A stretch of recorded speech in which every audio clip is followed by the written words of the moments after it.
अब हम यहाँ पर 11.1 प्रश्नावली का दूसरा प्रश्न सॉल्व करेंगे। हमने संपूर्ण कक्षा 10 एनसीईआरटी गणित को हल कर दिया है।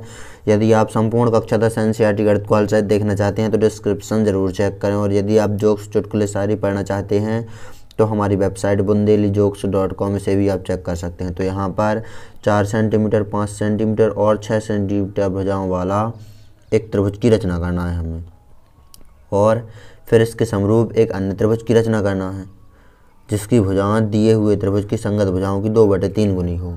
तो पहले हम 4 सेंटीमीटर, 5 सेंटीमीटर और 6 सेंटीमीटर भुजाओं वाले एक त्रिभुज की रचना करते हैं।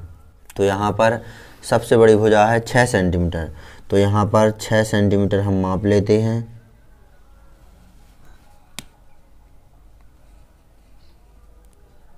यहाँ तक ये है 6 सेंटीमीटर, इसे नाम दे देते हैं हम AB। ये है 6 सेंटीमीटर। अब 4 सेंटीमीटर और 5 सेंटीमीटर की 2 भुजाएं और खींच लेते हैं हम यहाँ पर, तो 4 सेंटीमीटर वाली भुजा। तो यहाँ पर हम मापते हैं 4 सेंटीमीटर स्केल में कितना होता है, 20 से 24 तक माप लेते हैं। ये है इतना, ये 4 सेंटीमीटर है। तो यहाँ पर इस तरफ से लगाते हैं 4 सेंटीमीटर का चाप, किसी तरफ से भी आप लगा सकते हैं। ये 4 सेंटीमीटर। अब 5 सेंटीमीटर माप लेते हैं।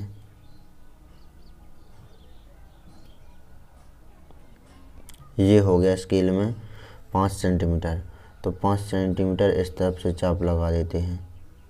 तो यहाँ पर दोनों चाप प्रतिच्छेद हो रहे हैं। यहाँ पर बिंदु C होगा, ये बिंदु C है यहाँ पर। अब इस बिंदु को A और B से मिला देते हैं हम। तो यहाँ पर B से मिलाएंगे हम, तो ये आप देख भी सकते हैं स्केल में ये 4 सेंटीमीटर हो रहा है। ये 4 सेंटीमीटर हो गया, और ये यहाँ पर 5 सेंटीमीटर माप लेंगे। आप स्केल से भी देखेंगे तो 5 सेंटीमीटर हो रहा है। ये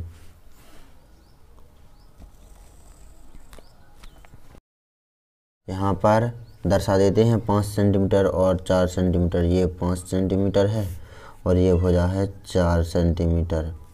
अब यहाँ पर 4 सेंटीमीटर, 5 सेंटीमीटर, 6 सेंटीमीटर भुजाओं वाले एक त्रिभुज की हमने रचना कर ली है ABC।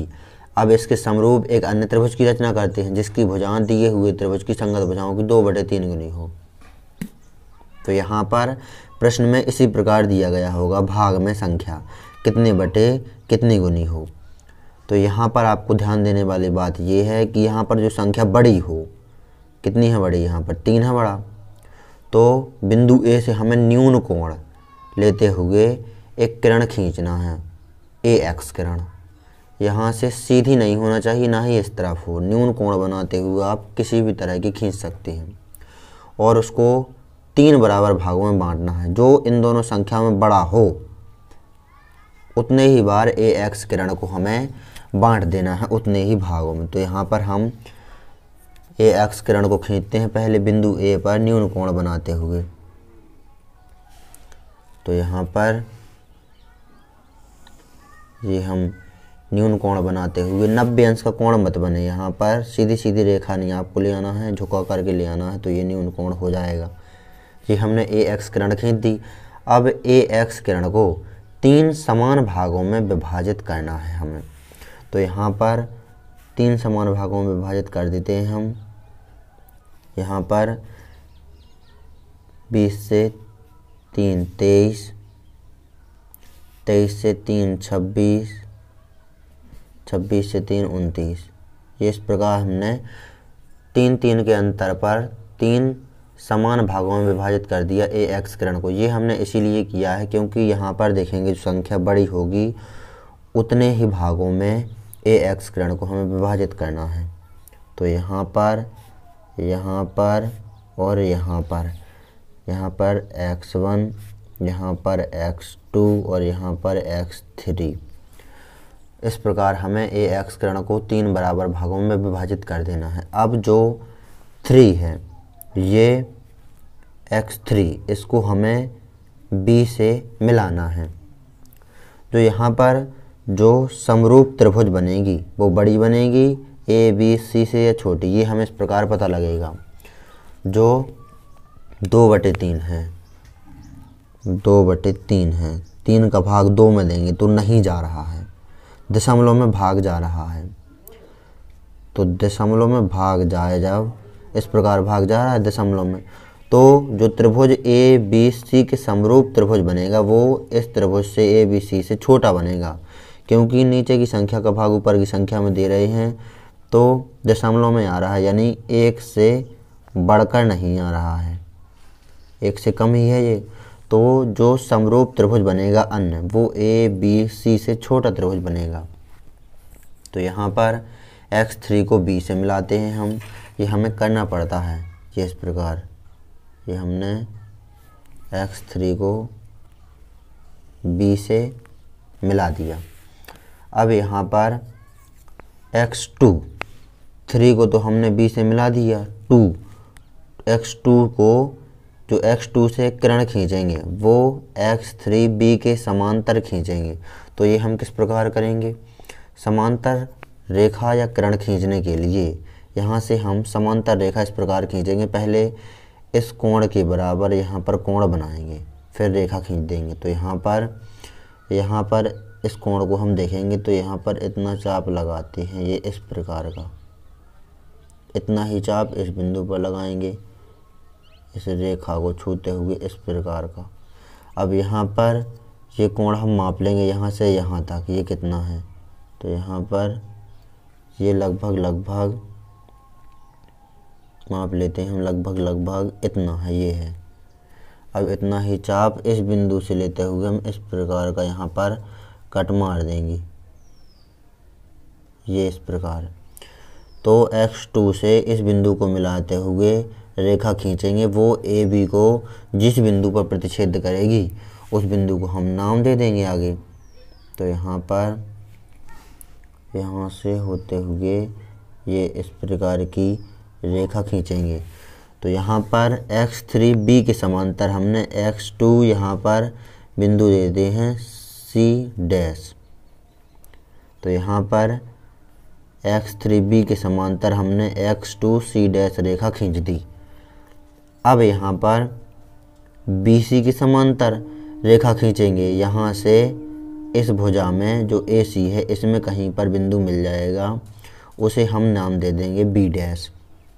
तो यहाँ पर इस BC के समांतर रेखा खींचने के लिए हमें इसी प्रकार का यहाँ पर करना पड़ेगा। यहाँ पर जिस प्रकार हमने ये चाप मारा, फिर यहाँ पर चाप मारेंगे इसी प्रकार का ये वाला, फिर यहाँ पर कोण माप लेंगे। तो यहाँ पर करते हैं हम, तो यहाँ पर ये हमने इतने पर चाप मारा, फिर उतना ही चाप इस बिंदु पर मारेंगे हम, इतने पर। फिर यहाँ पर इस बिंदु से इस बिंदु तक हम माप लेंगे ये कितना है, तो ये यहाँ पर इतना है। अब इतना ही चाप इस बिंदु से इस प्रकार का मार देंगे हम। तो यहाँ पर अब इस बिंदु को इस बिंदु से मिलाते हुए रेखा खींचेंगे हम, जो कि AC भुजा को प्रतिच्छेद करेगी। उस बिंदु को हम नाम दे देंगे B', यहाँ पर B' नाम दे देंगे। तो यहाँ पर हमने त्रिभुज ABC के समरूप एक अन्य त्रिभुज बना ली है, वो है AB'C'। तो इस प्रकार आपको रचना कर लेना है, जो कि जो AB'C' है, इसकी भुजाएं दिए हुए त्रिभुज की, जो दिया हुआ त्रिभुज ABC है, इसकी संगत भुजाओं की 2/3 गुनी है। तो इस प्रकार हमने ये रचना कर ली। अब हम यहाँ पर रचना के पद लिखेंगे, रचना के पद लिखेंगे। तो हमने सर्वप्रथम क्या किया है, सर्वप्रथम AB बराबर 6 सेंटीमीटर लंबा रेखाखंड खींचा।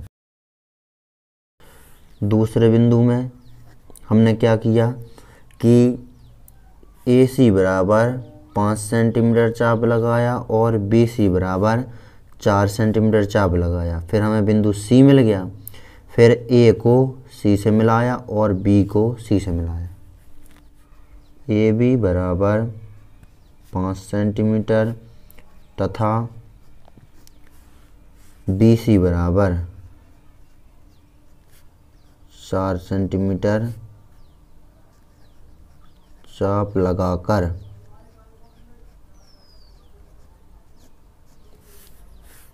यहाँ पर ए को केंद्र माना और बी को केंद्र माना, फिर चाप लगाया, त्रिभुज लगाकर त्रिभुज ए बी सी बनाया। त्रिभुज ए बी सी बन गया। अब तीसरे बिंदु में हमने क्या किया कि ए को केंद्र मानकर और ए पर न्यून कोण बनाते हुए ए एक्स किरण खींची और उसे 3 समान भागों में विभाजित किया। अब यहाँ पर चौथे बिंदु में हमने x3 को b से मिलाया, x3 को b से मिलाया तथा x3b रेखा के समांतर हमने x2 c डैश रेखा खींची। x3b के समांतर x2 c डैश रेखा खींची।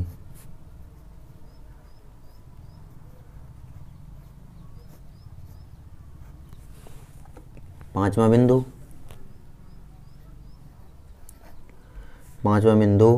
हमने क्या किया कि BC के समांतर C डैश B डैश रेखा खींची। इस प्रकार त्रिभुज A B dash C dash निर्मित हुआ। अब जो A B dash C dash है, इस त्रिभुज की भुजाएं A B C की संगत भुजाओं की 2/3 गुनी है। तो ये हम लिख देते हैं। इस प्रकार जो त्रिभुज बनाया हमने, त्रिभुज A B dash C dash, इसकी भुजाएं